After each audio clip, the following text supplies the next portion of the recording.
So today we're going to look at some of the other work we're doing to my MGB GT autocrosser aside from the engine, transmission, and front suspension. So these are the seats out of my car. And obviously the driver's seat has seen much better days. Back when I first got this car in '97 and did all of the repair work to restore it, or not really restore it, but to do all the welding to the floors, rockers, sills, all that stuff. These were the seats that were in it. And I had just taken them out, set them aside, and then just put them back in it, and I've never touched them other than replacing the webbing on the bottom because they had broken down. And this driver's seat has slowly been deteriorating all these years.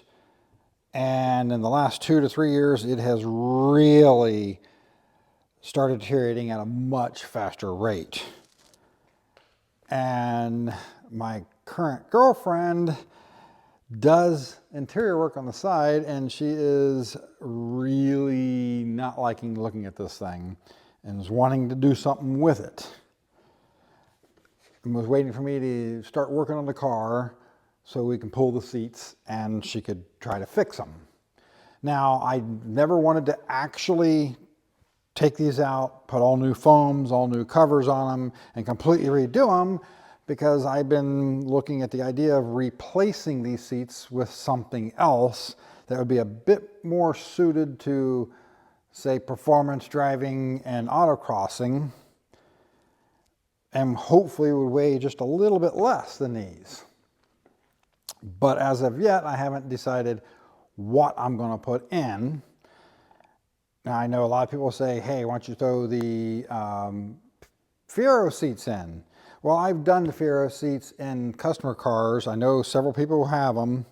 And for me personally, I don't like those seats enough. I don't feel as comfortable in them as I want to be for me to be able to spend the time and money to hunt a set of those down, recover them, and put them in my car.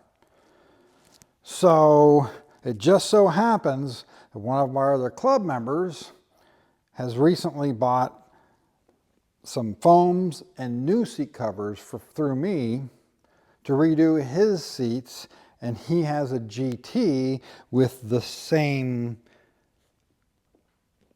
pattern seats. And his had been recovered somewhere along the way, and the seat covers aren't in that bad a condition, so he saved them all, gave me everything he took off, the foam, the covers, everything, and we're going to mix and match all the bits and pieces, come up with all the, and do some repairs, whatever we need to do to just improve these seats. While we have these seats out, we're also going to address a couple things going on in here, because my steering column, the upper bearing gave out on it. Now, I actually had replaced the steering column with a used one that I had laying around in 2016, because it was doing exactly this. So, yay. Now we're going to take that back out, check out what's going on inside there, see if I can either repair it or if I have another column that I can replace it with. Plus, my turn signal switch here, that's been falling off randomly for a couple years now, and I actually have had a switch laying on the shelf in my office since before I moved to the new shop, so we're reinstalling that while we're in here. And if you've been fairly observant, you'll notice that my quarter window is missing here. We're also replacing the glass in the quarter windows with polycarbonate to take a little bit of weight off the back of the car, as the car is now rear heavy. So I bought myself a 2-foot by 3-foot piece of 3/16 thick tinted polycarbonate to do the quarter windows out of. The original glass is 3/16 of an inch thick, and 2 foot by 3 foot gave me plenty to make both windows and have this much scrap left over, which I could, if I want to, cut the wing vent windows out of it and replace those too. But these things come apart with screws. But what tends to happen is the bottom bracket gets rusty and the screws can break off in there really easily. But I just took the glass out, traced it on the polycarbonate, and cut 2 windows out with a jigsaw. But I found that this glass, or this polycarbonate, is actually about 10 or 15 thousandths undersized, smaller than 3/16, and with the old seals, which have shrunk up anyway and not quite coming to the corners, it's too loose in there. So I've got new quarter window seals on order, and they should be here in a couple more days, and then I can actually put these back together. And this is going to save about 5 pounds out of the rear of the car. All right, so I got the steering column out of my car, and I forgot how much of a pain in the butt this is on my car, because this is the steering wheel that came on it when I bought it. And when I got it, they didn't have any kind of adapter or anything on it. They had just put it on the end here and tack welded it. And at one point it actually broke off on me because I didn't know it was tack welded on there because I never looked. I was actually driving, I was up in mid-Ohio for the car show and driving around the local area, and my steering wheel just came off. That's how I found out it wasn't done right. That was fun. But at any rate, this steering wheel does not have a big enough hole to be able to actually get the socket in there to get the nut off. So then I have to take it off the adapter. And how I actually fixed this a long time ago, last time I had this apart, was I had this adapter sitting on the shelf. That's just your standard adapter now for the more modern wheels, but the bolt pattern did not match this wheel. So I just welded all the holes up and re-drilled it, and that's what I've been using since then. So what I might do while I'm in here is I might go ahead and drill a new hole pattern here out a lot further and make this hole bigger so that I can get in there, but we'll see. I've always said it's those might as wells that'll get you in the end. They can cost you a lot of time and money on a project. I've actually seen the might as wells turn a paint job into a full restoration before. But at any rate, we get in here and I found this little circlip right here had come out of its groove, so this whole shaft moves up and down, and then it seems like the screws here are loose. So what I think I'm going to end up doing before I actually commit to just putting a steering column in it is I'm going to go ahead and take this apart. I haven't taken one of these apart before. I'm going to go ahead and take it apart, see what we got in here, and see what I can do about tightening it up and making it right before I go ahead and just replace it. Well, I cleaned the bearings out at both ends, was able to pack some grease into both of them. Got this thing turned in there nice and tight. Got 3 new holes for the screws here. And I went ahead and put that circlip on there that was on there already. There might be a specific engineering reason why they didn't do a full circlip there. Maybe so that in an accident it can actually pop apart so the shaft can slide a little bit. I'm not 100% sure, but I'm going to say probably, and I'm not going to sit and think about it enough to work that out. So I went ahead and put that back on there, and we'll see if it gives me any more troubles. But right now, there's a little bit of play in the end from just play within the bearing, but it turns nice and smooth, moves a whole heck of a lot less, so I think we're going to roll with it. So now the steering column is sorted out, it's time to sort out the steering wheel. Because this is kind of an old school style steering wheel. It used these 3 bolts here, 1/4-inch bolts, not only to hold this piece in for the cap, but also for just a 3-volt adapter, much like just the old dune buggy style stuff, rather than the more modern big adapters that we're used to using over the last, I don't know, 30 plus years now.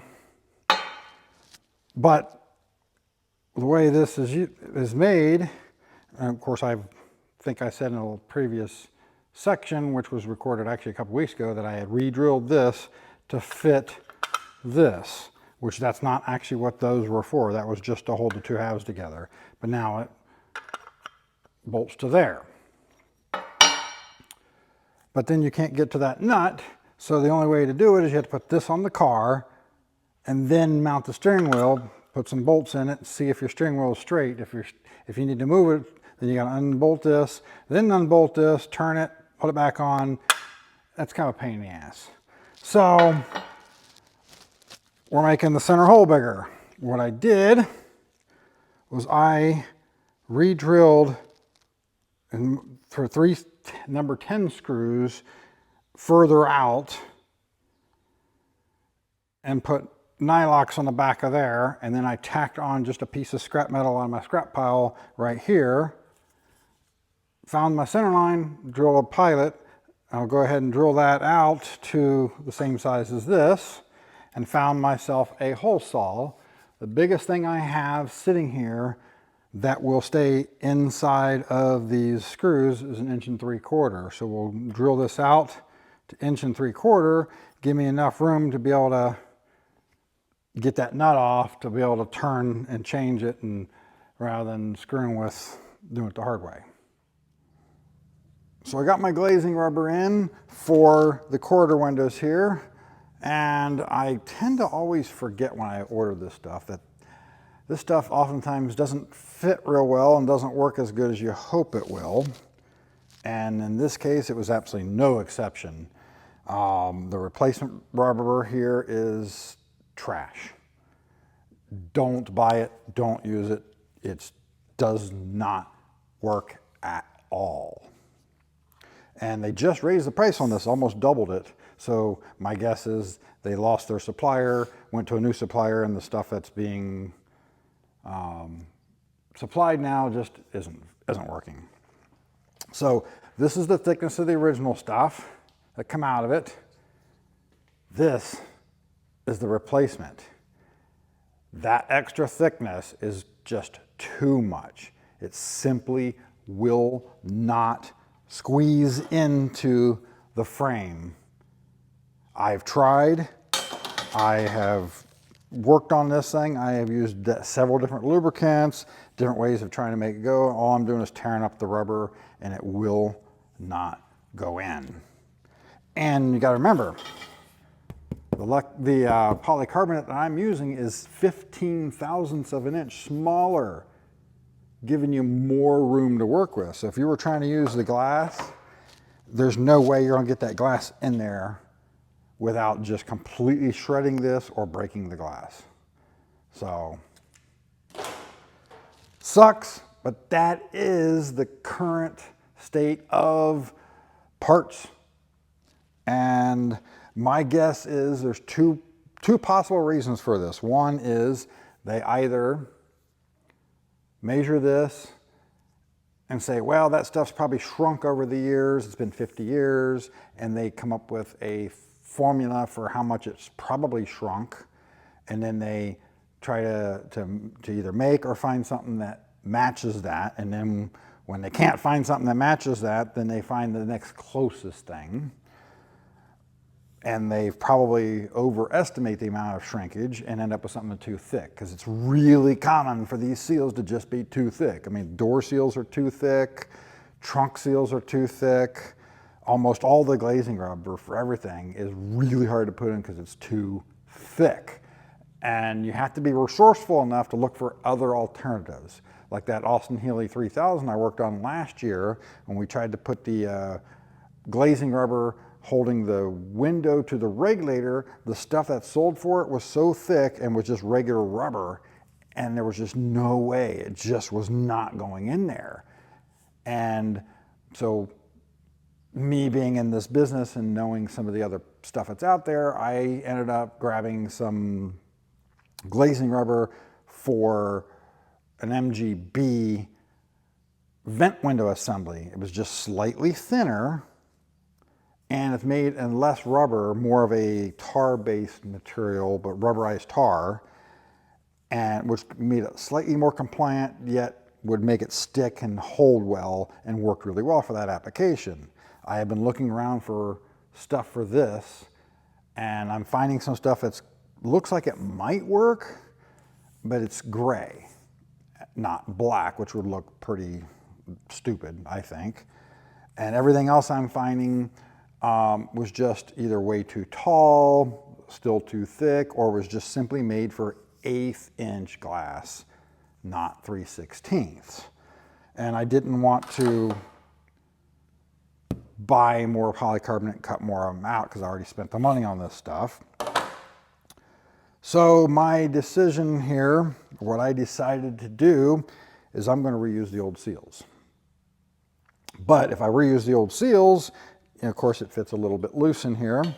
So we started looking around for some sort of waterproof tape that's black that we could wrap around the edge of this that would be roughly 10 thousandths thick, 8 to 10 thousandths thick, that would take up that space and make it fit snug in there and make it watertight again. But then again, that would put these a little short. So what I would do is just take some black silicone and put some black silicone in the corners where it's shortened up a little bit. My car doesn't see rain very often anyway, so that's what I decided to do. After looking around for a while, I found this. This is actually a plastic tape. It's a UHMW. UHMW stands for ultra high molecular weight. So it's actually a pretty dense plastic that's oftentimes used as a wear liner. This particular tape is made as a wear liner to put in drawer slides. So it's relatively commonly available stuff. And I've already tested it, put one window together. We just wrapped it around the edge of the window, and it fit nice, and it fit together really nicely, and worked out really well. And the fact that this stuff's black means it matches the seal, so you won't really see it in there. So here it is in the one that I've already installed, so you can't even tell it's in there. And we put a little bit of black silicone in this corner and this corner, and I think it'll be just fine. All right, got the steering column back in, and we have very little movement anymore here. That's good. After drilling this hole in here, with a hole saw, I can actually get in here and turn the nut, get to it, do everything I need to do. So that's all solved. I did get my lower spoiler here all mounted. Got screws all the way down the length here, so it's mounted again. Now I didn't go too crazy with this. I didn't go in here and make sure all the little nicks and stuff were all redone, were all filled in, because if I wanted to do this right, I need to strip it and re-gel coat it because there's a bit of crazing in here. And I just didn't want to put that kind of time into it right now. And I figure this is good enough for my car. So I just sanded it back a little bit and repainted it in a trim black, which is a satin black, and I think it looks just fine considering it's going to get nicked up again anyway.